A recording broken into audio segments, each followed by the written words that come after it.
Hello everyone, my name is Woody Ray, don't care what my name is, and today I'm going to be reviewing X-Men Apocalypse. Okay, so this is the movie I think everyone's been looking forward to, especially those who are fans of Marvel, who are fans of the X-Men, who have been looking forward to seeing Apocalypse on the big screen. I was looking forward to it myself, especially since I grew up watching the animated series of the X-Men, so I was looking forward to seeing what they were going to show us in this movie.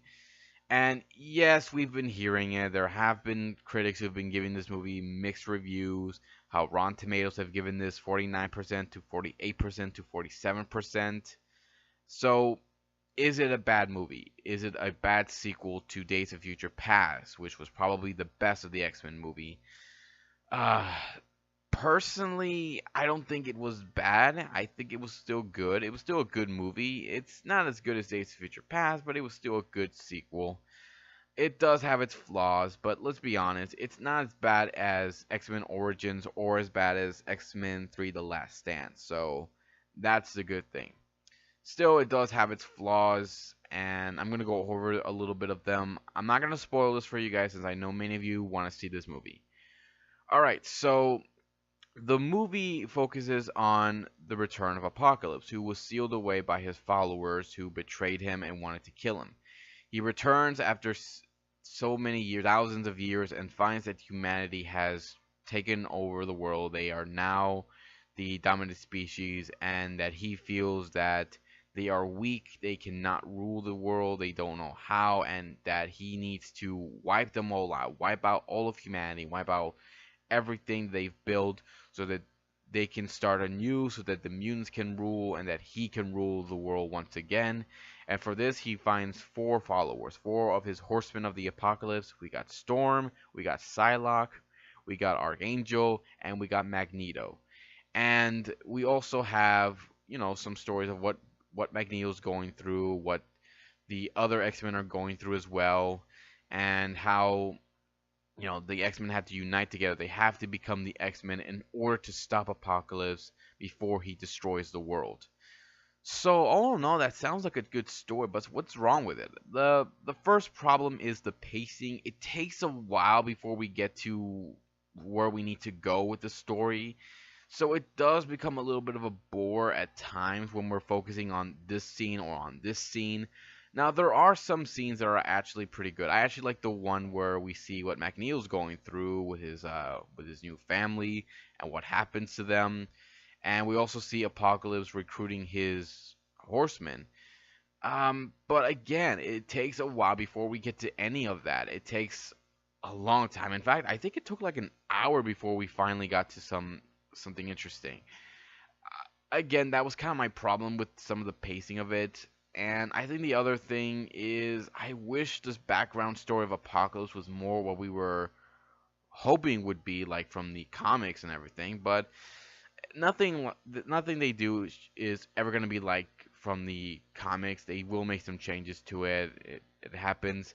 And yes, I don't think this is a spoiler. Wolverine is in this, but what I'm disappointed with it is that we see Stryker in this, but his role in the story is not really much of anything. He's just there to just delay the heroes, just keep them somewhere away until they are needed, until they need to escape and go stop Apocalypse. So, yeah, it's just he's kind of a derail that isn't that good, and it's a shame too. And he's only there because we are finally introduced to Wolverine, who I actually did like to see in this movie. It was fun.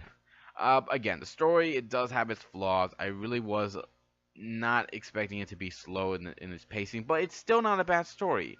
Especially when we do get to some of the exciting part, when we do get some of the action parts, and to some emotional parts as well. So I did like it. I was happy with it.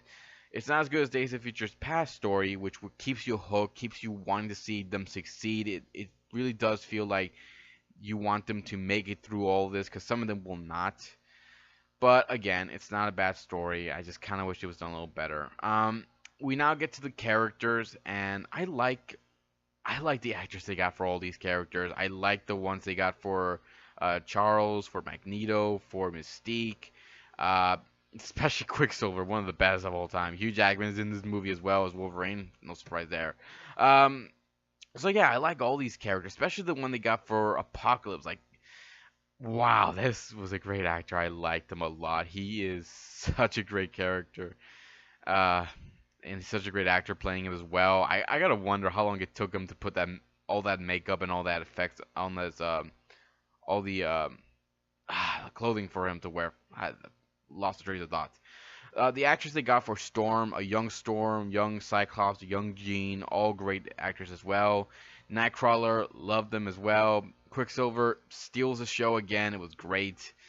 Um, is there any flaws with these characters though? Anything that we should know? Well, for one thing, Mystique is not always in her Mystique form. She's just always in her human form, which is not a bad thing, but I don't know. I kind of liked her better in her, Mystique form, which I think was a lot better and very sexy.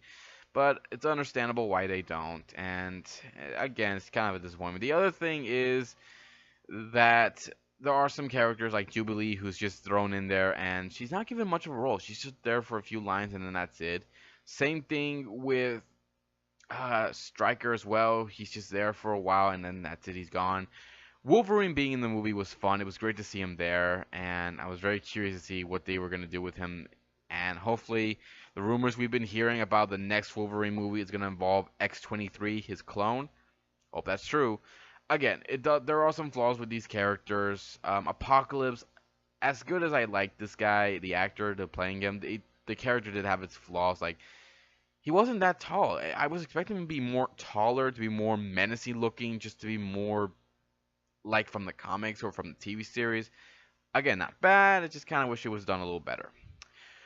Okay, now we get to the special effects. How were they? How were the effects? I liked them. They were pretty good. I liked the effects for them. I like the effects in Apocalypse for his powers, how they were used. The design for his outfit, for his appearance looked good as well.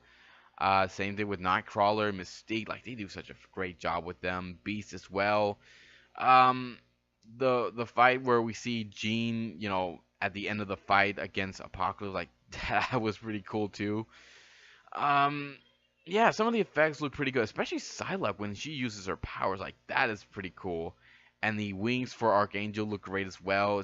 It looks all great. I love the effects. The music for this is always fun to listen to.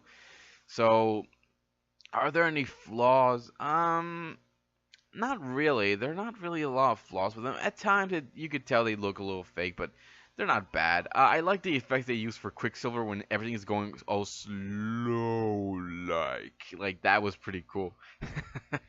Again, he just steals the show. I love it. Um, I think that's it. If you guys have a different opinion about this movie or any of the past X-Men movie, leave some comments below. Let me know what you think. This movie it is recommended. If you're a fan of Marvel or X-Men, I do recommend it. Please ignore that. It's just my family just causing a little trouble.